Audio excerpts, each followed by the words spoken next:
زكاة أكيد في الرابطة إن شاء الله حالة كالكوليشن أما تقولون خان أردو فاسين جنة نبي كني صلوات ربي وسلامه عليه ما اللي نقافة سنجرو في قار رجلو تقومتي أكم قديتين الرابع ساعة تاني نم يدو تقابيته نم يدو وايزا كمان لقى كتباسو إساف مجد عمتين اللي بيخور ردون نماجتشون الردون قرنوان كان رد اللي انتاسس هنگن على فستي وانين الرقرنات هسيسرا حيوت علماء إمال جان وان جوفي حيون علماء قدوا ما لك أردت حالة من باساجرا وان جو ردتي وانين دبسرا إسني في قدورة في إن شاء الله خلاص سلبتي سني قال جيتي جادا سلبسي لافسي كوبيسين جرا خردوفي زكاة مالك أجا أكومة تدري رجعتو زكاة مالك زمن النبي خير صلوات ربي وسلامه عليه دينار دي دم الراهي دينار دي دم الراز زكاة بهاج النبي صلوات ربي وسلامه عليه دينار دي دم جتشون أرانتنا خيستي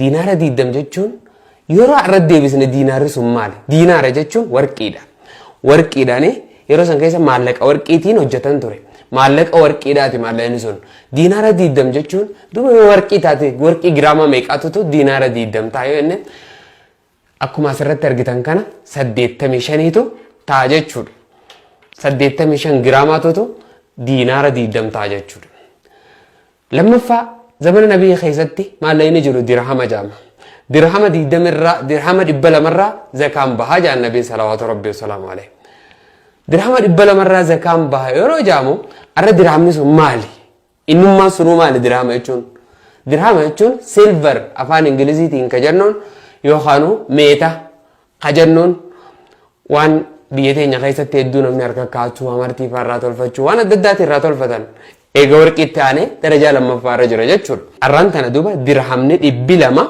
جرام ميكاتا زكاة كسر بياخدن دينيو جنان جرام ربشاني سجلتا ميشانتا جاني علماءين بريتشاني لفنو غاني جران ولا ما كان بياخون درهم خلاص بيني جرام سابياخون فايدة قدانو كبكاتا زكاة دباسنو خيسة تيجون إيجا سيفو غتي جرام مالني خيل دانغا زكاة يخون نحن مالني سا والكتاب مالك جرام ربشاني سجلتا ميشاني أوليته يوخانو خنا أجول كده تزكان الرجال جتشون نمني خنا جيك أبو الرنجرو جتشون تنافو مالك خين إنو مدال تساد يمنا جراما وهاو أبينو نتكلم نو زكاة راباز نو خمالك أمالي مدال تساد يمنا جراما ربشان سجلت مشاني خنا مدال تس ولماين دينار خنا في درهم خنا لمان الرا خمر رت زكاة خين لالن خني سريرة لمان الرا خمر لالن ناجان خدينار خنا يوفرني دينار يتشو ورقي وان تيف gatiin isaa baay'ee adda fagaatee jira jara kana lamaan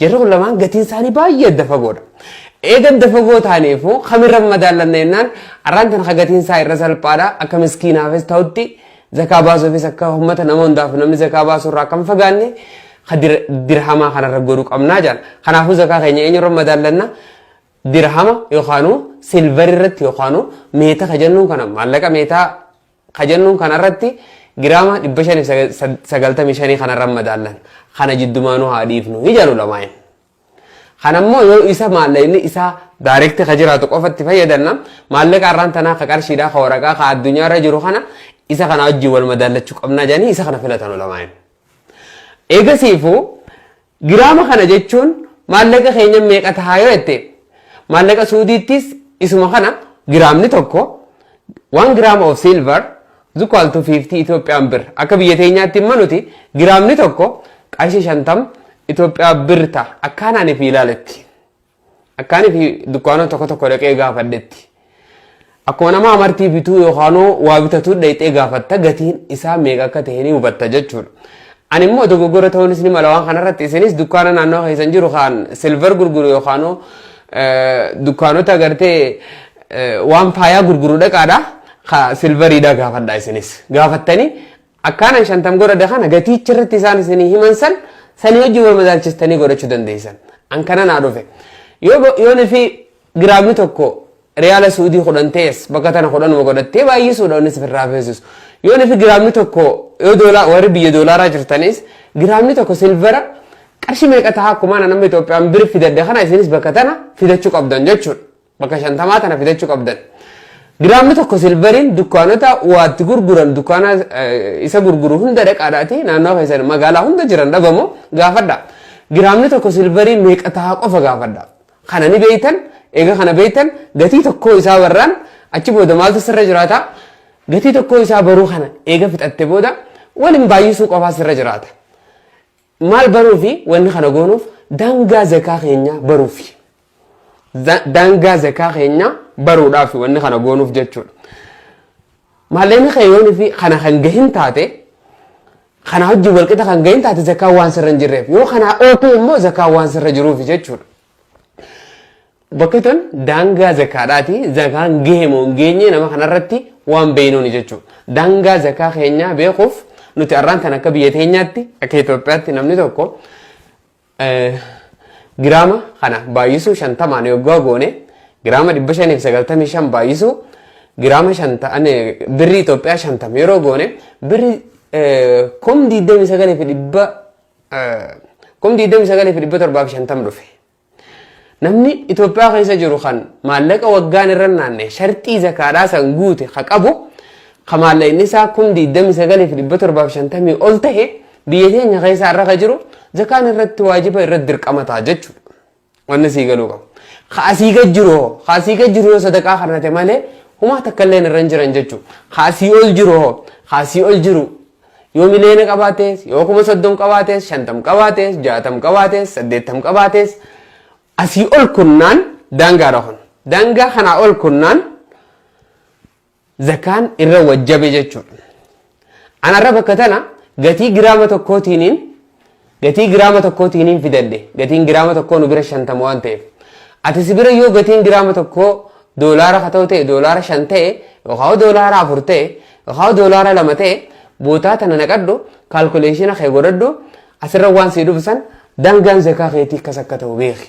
Biyya jirtu hundatti biyya feete jiraadhu.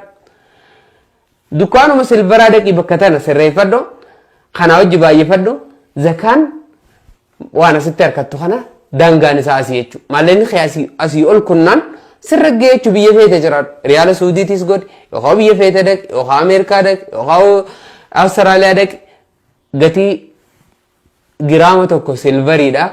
Dukkaana dheexee gaafachuu qofaa sirraa eegama. Eegasan bakka tana dheexeetuma kaalkuleeshin kana moobaayila keetiin kaalkuleet godhatte harkachuudha jechuudha. Hedduu salphaadha. Achi boodaan eega zakaan kee gahuu beeyte. Fakkeenyaaf namni Itoophiyaa keessa jiru tokko maallaqni isaa asii ol ka jiru tokko akkamitti zakaa baasa? Ammoo inni itti aansinee ilaalla. Beeytemma asii ol kutuu beeyte. Karaa salphaadhaan nabiin keenya salawaatu rabbi wasalaamu alayhi maallaqa qabdan sanirraa rubuu ushriitii kennamaa jira. Rubuu ushrii jechuun maallaqa qabdu san bakka 10 kaayi eegasii takka keessaa fuudhi isii takkitti fuutasanis bakka 4 kaayi waan bakka takkaatii kennamaa jira. Akkana jechuun ammoo karaa salphaadhaan inni isiniif hima. Karaa salphaadhaan jechuudha. Daangaan keenya kana ta'uu eega beene maallaqni keenya asii ol kutu fakkeenyaaf namni tokko 50,000 yoo qabaate karaan salphaan gootu 50,000 keessan yoo dukkaana qabaattees waan feete qabaattees waan qabdu san walitti hisaabdee 50,000 sii dhufe haa jennu. Yoo kaa 60 sii dhufe haa jennu. Yoo kaa 65 sii dhufe haa jennu. Waan fedhe waan sii dhufe san jechuudha. Fakkeenyaaf amma 50,000 naa dhufe yoo jette 50,000 qaba meeqaa irraa baasa jechuun keeni mala. 40 abeeri. Moobaayila keetii wannichi baasu sun zakaataa jechuudha. Kun namni 50,000 qaba meeqa baasa? 1,250 baasa jechuudha.